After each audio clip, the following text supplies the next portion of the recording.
When a loved one dies by suicide, it can be difficult for family and friends to move past it. But a person's life is not defined by the way that they die, but by the way that they lived. And that's the message of Halos, a support group for those who are healing after a loved one's suicide. And they're hosting a special event tomorrow at the Brick House. And we've got Jody and Amy, organizers of this event, joining us today. Jody, this is kind of last minute for you to come on the show. Normally you're here a couple of weeks out from one of your events. Why so last minute today? Yes, Amy, the reason why we did that on purpose, because this is totally different than any kind of another seminar and organization you've ever been to.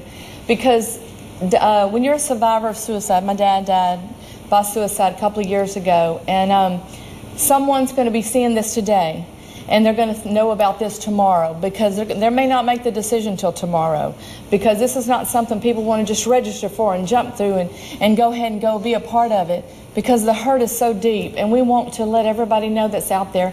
If you've been affected by suicide, please just show up at the Brick House tomorrow night at 6 o'clock. We have a wonderful program planned. You do not have to speak. It's just we want to help you with that next part of your grief journey. So it's called Amy's Grace, our seminar. And this is namesake after you, Amy. Yes, ma'am. All right, tell us a little bit about your story, how you got involved in the creation of this. Okay.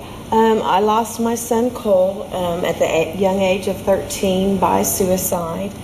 I felt a calling, a push that his death would not be in vain. I became a member of the Suicide Prevention Intervention Coalition for the Youth. Became very familiar with the American Foundation for Suicide Prevention. Was part of the Halos support group in its infancy.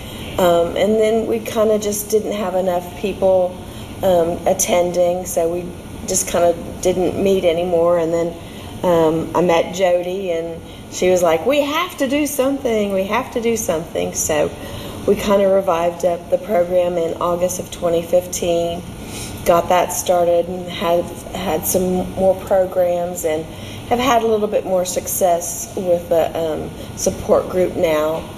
And so I went through a training for the support group, and we've really had like I said, a very good success. I did a lot of soul searching and a lot of looking, and I've just felt I still needed to help people, so I did find a grief recovery program, and I'm now a trained grief recovery specialist.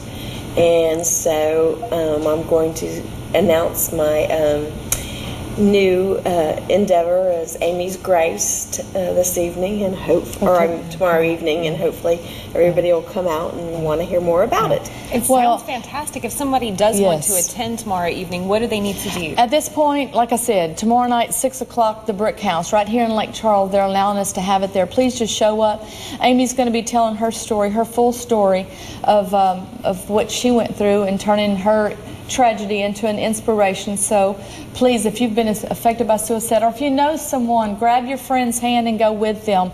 This will be something that will help them move on to the next step in their grief journey. All right. Are we asking for people to make RSVPs? Is there a cost to attend? No cost, never a cost, because we're just here for a support group and to help others, taking our hurt and our tragedies and to be an inspiration to others. So no, 6 o'clock tomorrow night at the Brick House. Just show up. All right, 6 o'clock tomorrow evening at the Brick House. Of course, if you want more information, you got the information there on your screen to contact Halos and reach out to somebody who has been impacted by suicide. Thank you, ladies, for coming to share your story. Thank you so much.